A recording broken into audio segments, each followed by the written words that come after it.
பருப்பு குழம்புக்கு ஒரு பக்காவான ஒரு காம்பினேஷன்னா அந்த புளிப்பு, உப்பு, காரம் எல்லாம் சரியாக போட்டு வைக்கிற இந்த கருணக்கிழங்கு மசியல் தான். Welcome back to my channel. இது கீதூஸ் விலாக். இன்றைக்கி ரெசிபி வீடியோ என்னென்னா அந்த கருணக்கிழங்கு மசியல் தான். எப்படி செய்கிறதுன்னு பார்த்தலாமா?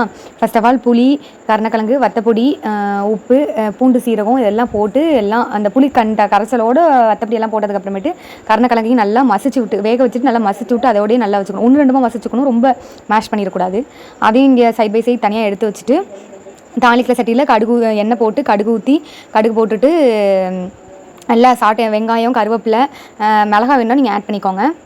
நல்லா சாட்டே பண்ணிட்டு இன்றைக்கி நாங்கள் ஆத்தென்டிக்காக விறகடுப்பில் தான் செஞ்சோம்.